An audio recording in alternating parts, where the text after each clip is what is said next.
Namaste dear learners. I welcome you all to our series of video lessons.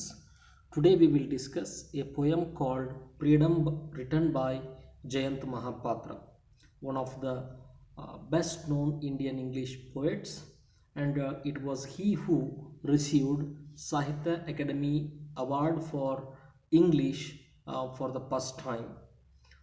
It was he who led the foundation of Indian English poetry along with the well known names like A.K. Ramanujan and R. Parthasarathi. The works of Jayant Mahapatra are Relationships, Door of Paper, and Essay and Memoirs are the works of Jayant Mahapatra, and he was the first poet to win Sahitya Academy Award for his contribution to Indian English poetry. The poem is about a nostalgic feeling, and the poet is melancholic in expressing his views about his own country. The poem talks about the freedom of India, and it talks about how the freedom which we won from the hands of the British has turned into a shackle. ಈ ಕವಿತೆಯಲ್ಲಿ ಕವಿ ಜಯಂತ ಮಹಾಪಾತ್ರ ಅವರು ಭಾರತ ದೇಶ ಸ್ವತಂತ್ರ್ಯಾನಂತರ ಯಾವ ರೀತಿ ತುಳಿತಕ್ಕೊಳಗಾಯಿತು, ಯಾವ ರೀತಿ ಭಾರತೀಯರಿಂದಲೇ ಭಾರತ ದೇಶ ನಾಶ ಆಗ್ತಾ ಇದೆ ಅನ್ನುವಂತಹ ವಿಚಾರಗಳನ್ನು ಕುರಿತು ಕವಿಗಳು ಮಾತನಾಡ್ತಾರೆ. The poem is about the country India, and it is a kind of patriotic poem, so to say. The poet starts uh, with an imagery of a dead body floating in a river which is unknown to himself. The poet says, at times as I watch, it seems as though my country's body floats down somewhere on the river. The poet imagines that the dead body of his country means the body of India, the dead body of India is floating on a river which is unknown. ಕವಿಗಳು ಹೇಳುವ ಪ್ರಕಾರ ಭಾರತ ಮಾತೆಯ ದೇಹ ನದಿಯಲ್ಲಿ ಯಾವ ರೀತಿ ಅನಾಥ ಶವ ತೇಲ್ತಾ ಇರ್ತದೆ, ಆ ರೀತಿ ಅನಾಥ ಶವದ ರೀತಿಯಲ್ಲಿ ಭಾರತ ಮಾತೆಯ ದೇಹ ತೇಲ್ತಾ ಇದೆ ಅನ್ನುವಂತಹ ವಿಚಾರಗಳನ್ನು ಜಯಂತ್ ಮಹಾಪಾತ್ರ ಅವರು ಎಕ್ಸ್ಪ್ರೆಸ್ ಮಾಡ್ತಾರೆ. The floating body symbolizes the Hindu tradition in which a body is cremated and its ash is let to float in the river. ನಮ್ಮ ಹಿಂದೂ ಸಂಸ್ಕೃತಿಯಲ್ಲಿ ಯಾವ ರೀತಿ ಒಬ್ಬ ವ್ಯಕ್ತಿಯ ಮರಣಾನದ ನಂತರ ಆ ವ್ಯಕ್ತಿಯ ದೇಹವನ್ನು ನದಿಯ ದಂಡೆಯ ಮೇಲೆ ಸಂಸ್ಕಾರ ಮಾಡಿ ಆ ದೇಹದ ಬೂದಿಯನ್ನು ನದಿಯ ಮೇಲೆ ಬಿಡುತ್ತೇವೆ, ಅದೇ ರೀತಿ ಭಾರತ ಮಾತೆಯ ಸಂಸ್ಕಾರವು ಆಗಿ ಹೋಗಿದೆ. ಹಾಗೆಯೇ ಅವಳ ಬೂದಿಯನ್ನು ನದಿಯ ಮೇಲೆ ಹರಿಬಿಡಲಾಗಿದೆ ಅನ್ನುವಂತಹ ವಿಚಾರಗಳನ್ನು ಕವಿಗಳು ವ್ಯಕ್ತಪಡಿಸ್ತಾರೆ. The lines mean that though the country is free, yet her original condition is quite different. In the view of the world, India has got its freedom, but yet the real condition, the original condition of India remains the same. Bharat ದೇಶ ಸ್ವತಂತ್ರವನ್ನು ಪಡೆದಾದ ಮೇಲೂ ಕೂಡ ಭಾರತದ ಪರಿಸ್ಥಿತಿಯನ್ನು ಬದಲಾಗಿಲ್ಲ ಅನ್ನುವಂತಹ ವಿಚಾರಗಳನ್ನು ಕವಿಗಳು ವ್ಯಕ್ತಪಡಿಸ್ತಾರೆ. The poet says, the body of India has been burnt down by the people and its ashes are left to float in the river that is left to ruins. India has been killed by its own people, and the ashes, ಬೂದಿ, ಭಾರತ ಮಾತೆಯ ದೇಹದ ಬೂದಿಯನ್ನು ನದಿಯ ಮೇಲೆ ಹರಿಬಿಡಲಾಗಿದೆ ಅಂತ ಕವಿಗಳು ಹೇಳುತ್ತಾರೆ. He says, here old widows and dying men cherish their freedom, bowing time after time in obstinate prayers. The old people of this country are engaged in offering their prayers. ಕವಿಗಳು ಹೇಳುವ ಪ್ರಕಾರ ಏನು ವಯಸ್ಸಾಗಿರುವಂತಹ ಜನ ಏನಿದ್ದಾರೆ ಭಾರತದಲ್ಲಿ, ಅವರು they are busy in offering their prayers and praying the god to bring death, and they cherish the old freedom, they cherish, they enjoy being nostalgic about the old India. ವಯಸ್ಸಾಗಿರುವಂತಹ ಜನ, ಹಾಗೆಯೇ ಗಂಡನನ್ನು ಕಳೆದುಕೊಂಡು ವಿಧವೆಯರಾಗಿರುವಂತಹ ಹೆಣ್ಣುಮಕ್ಕಳು ತಮ್ಮ ಸಮಯವನ್ನು ಎದರಲ್ಲಿ ಕಳೀತಾ ಇದ್ದಾರೆ ಅಂತಂದರೆ, ಅವರು ದೇವರಿಗೆ ಏನು ಪ್ರೇಯರ್ಸ್ಗಳನ್ನು ಮಾಡುವುದರಲ್ಲಿ, ಪ್ರಾರ್ಥನೆಗಳನ್ನು ಮಾಡುವುದರಲ್ಲಿ ಕಳೀತಾ ಇದ್ದಾರೆ ಅಂತ ಕವಿಗಳು ಹೇಳ್ತಾರೆ. He says, left alone I grow into a half disembodied bamboo, its lower part sunk into itself on the bank. The poet says, the poet feels that he is left alone like a half disembodied bamboo thicket, whose lower part has sunk into the river because of its own weight. The poet says, the condition of this country has become like a cut down bamboo thicket. ಕಡೆದು ತುಂಡಾಗಿಸಿರುವಂತಹ ಬಿದಿರಿನ ಕಟ್ಟಿಗೆಯ ಥರ ಭಾರತದ ಪರಿಸ್ಥಿತಿ ಆಗಿದೆ ಅಂತ ಕವಿಗಳು ಹೇಳುತ್ತಾರೆ. And he says, the own weight of bamboo thicket makes it to sink into the mud that is on the banks of the river. ನದಿಯ ದಂಡೆಯ ಮೇಲೆ ಇರುವಂತಹ ಆ ರಾಡಿಯಲ್ಲಿ, ಆ ಕೆಸರಿನಲ್ಲಿ ಬಂಬೂ thicket ಅರ್ಧ ಮುಳುಗಿ ಹೋಗಿದೆ. ಅಂದರೆ ನನ್ನ ದೇಹದ, ಅದರ ಭಾರತ ಮಾತೆಯ ದೇಹದ ಭಾರವೇ ಅವಳಿಗೆ ಹೆಚ್ಚಾಗಿದೆ ಅಂತ ಕವಿಗಳು ಹೇಳ್ತಾರೆ. The poet assumes himself to be the country himself which is dying because its own people are destroying it. ಈ ಸ್ಟ್ಯಾಂಜಾದಲ್ಲಿ ಕವಿಗಳು ಹೇಳುವ ಪ್ರಕಾರ ಭಾರತೀಯರೇ ಭಾರತ ದೇಶವನ್ನು ನಾಶ ಮಾಡ್ತಾ ಇದ್ದಾರೆ, ಹಾಗಾಗಿ ಬಂಬೂ thicket ಅಂದರೆ ಭಾರತೀಯರು, ನಮ್ಮ ದೇಹದ ಭಾರವೇ ನಮ್ಮನ್ನು ಮುಳುಗಿಸ್ತಾ ಇದೆ, ಕೆಸರಿನಲ್ಲಿ, ರೊಜ್ಜಿನಲ್ಲಿ ಮುಳುಗಿಸ್ತಾ ಇದೆ ಅನ್ನುವಂತಹ ವಿಚಾರಗಳನ್ನು ಕವಿಗಳು ವ್ಯಕ್ತಪಡಿಸ್ತಾರೆ. The people who have made it sink into the water are no others but the rulers and the godmen. According to the poet, the people who are reason for the sinking of India are none other than our own people, our own rulers, our own godmen. ದೇವರ ಹೆಸರಿನಲ್ಲಿ ಮೂಢನಂಬಿಕೆಗಳನ್ನು ಪಸರಿಸ್ತಿರುವಂತಹ ಜನ ಹಾಗೂ ಧರ್ಮದ ಹೆಸರಿನಲ್ಲಿ ರಾಜಕೀಯ ಮಾಡುವಂತಹ ವ್ಯಕ್ತಿಗಳು ಭಾರತವನ್ನು ಮುಳುಗಿಸ್ತಾ ಇದ್ದಾರೆ ಅನ್ನುವಂತಹ ವಿಚಾರಗಳನ್ನು ಕವಿಗಳು ವ್ಯಕ್ತಪಡಿಸ್ತಾರೆ.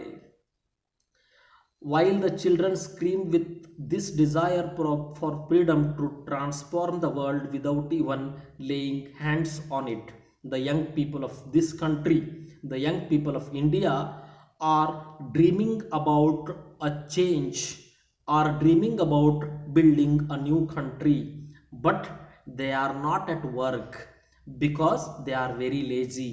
They are very much busy in their social media, in their mobiles. ಕವಿಗಳು ಹೇಳುವ ಪ್ರಕಾರ ಯುವತಿಯರು, ಭಾರತ ದೇಶದ ಯುವತಿಯರು, ನಾನು ಈ ದೇಶಕ್ಕಾಗಿ ಏನನ್ನಾದರೂ ಮಾಡಬೇಕು, ಈ ದೇಶದಲ್ಲಿ ಒಂದು ಬದಲಾವಣೆಯನ್ನು ತರಬೇಕು ಅಂತ ಅವರು ಚೀರಾಡ್ತಾರೆ, ಅರ್ಚಾಡ್ತಾರೆ, ಆದರೆ ಅವರು ಬಹಳಷ್ಟು ಲೇಜಿ ಆಗಿದ್ದಾರೆ ಅಂತ ಕವಿಗಳು ಹೇಳ್ತಾರೆ. ಯಾಕೆ ಲೇಜಿ ಆಗಿದ್ದಾರೆ ಅಂತಂದರೆ, because of technology, because of social media, because of our mobiles. We have become lazy and we are not ready to start working, start doing something for our country.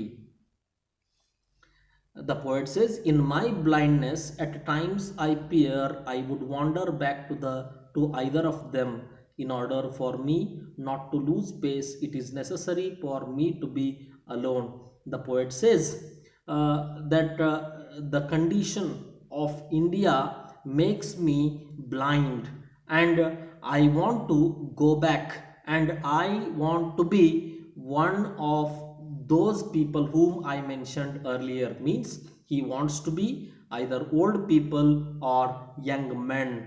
and not to meet the woman and her child in that remote village in the hills who never had even a little rice for their one daily meal these 50 years.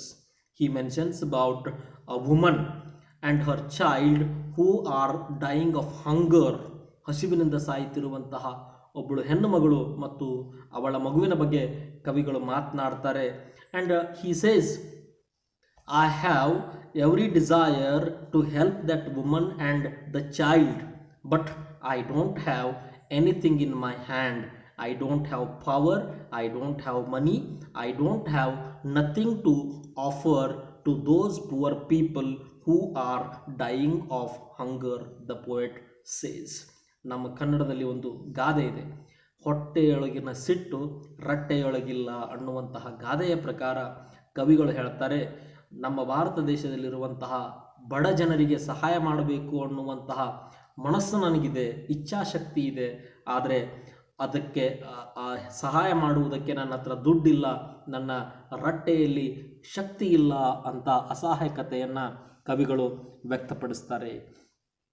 And not to see the uncut bloodied light and but light of sunsets cling to the tall white columns of Parliament House. Now the poet mentions the Parliament House, the great building in which all the administration of India runs.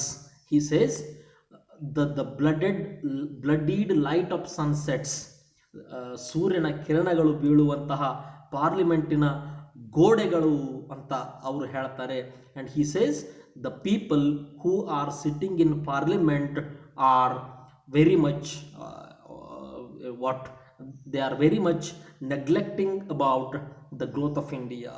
In the new temple man has built nearby there is a temple, there is a newly built temple in which the priest is the one who knows freedom, while God hides in the dark like an alien. The poet says the gods temples have been built by people and the God is kept in the dark.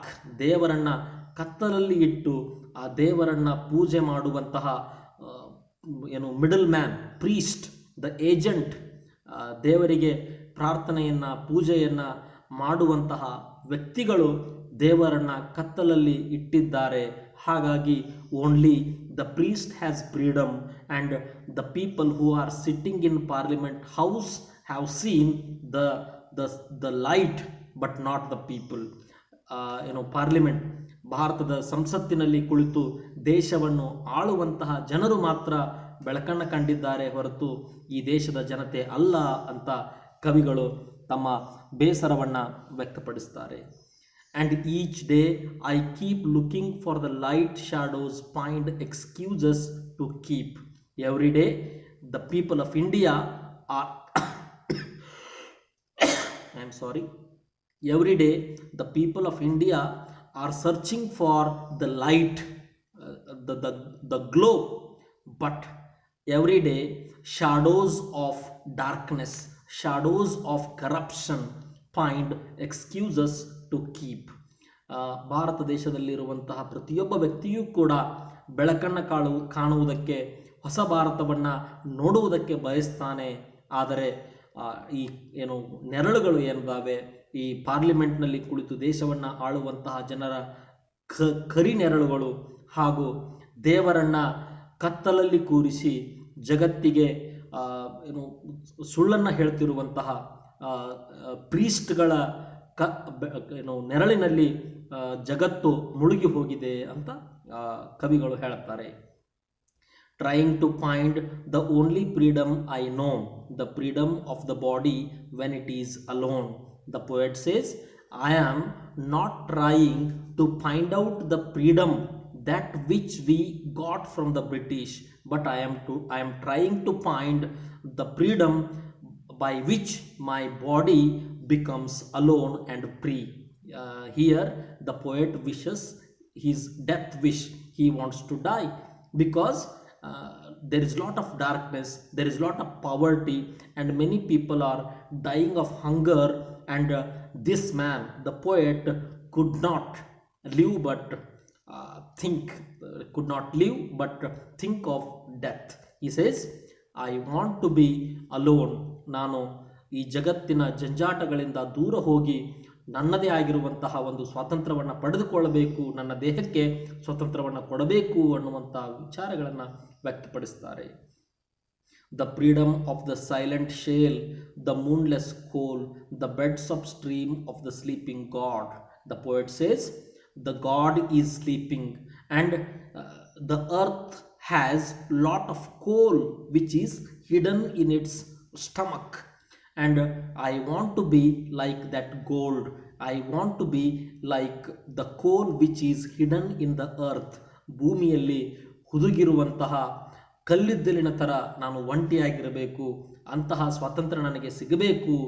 ಅದೇ ರೀತಿ ಯಾವ ದೇವರನ್ನು ನಾವು ಕತ್ತಲಲ್ಲಿ ಇಟ್ಟಿದ್ದೇವೆ, ಆ ಕತ್ತಲಿನಲ್ಲಿ ನಿದ್ದೆಯನ್ನು ಮಾಡ್ತಿರುವಂತಹ ದೇವರ ರೀತಿಯಲ್ಲಿ ನಾನು ಆಗಬೇಕು ಅನ್ನುವಂತಹ ಆಶೆಯನ್ನು ಕವಿಗಳು ವ್ಯಕ್ತಪಡಿಸ್ತಾರೆ. I keep the ashes away, try not to wear them on my four head. The poet expresses his views on atheism. ದೇವರು ಇಲ್ಲ ಅನ್ನುವಂತಹ ವಿಚಾರಗಳನ್ನು ಕೊನೆಯ 2 ಲೈನ್ಗಳಲ್ಲಿ ಕವಿಗಳು ವ್ಯಕ್ತಪಡಿಸ್ತಾರೆ. He says, I want to keep away the ashes. ನಾವೇನು ಪವಿತ್ರವಾದುದು ಅಂತ ಹನಿಗೆ ಹಚ್ಚುವಂತಹ ಬೂದಿಯನ್ನು ನಾನು ತೆಗೆದಿಡಬೇಕು, ಅದನ್ನು ನಾನು I will not wear it on my four head. ನನಗೆ ಯಾವುದೇ ಧರ್ಮದ ಸಂಕೋಲೆಗಳಿಲ್ಲ, ಜಾತಿಯ ಸಂಕೋಲೆಗಳಿಲ್ಲ, ನನಗೆ ದೇವರಿಲ್ಲ ಅನ್ನುವಂತಹ ವಿಚಾರಗಳನ್ನು ಕವಿತೆಯ ಕೊನೆಯ 2 ಲೈನ್ಗಳಲ್ಲಿ ವ್ಯಕ್ತಪಡಿಸ್ತಾರೆ. Thank you very much. Tomorrow we will discuss another poem.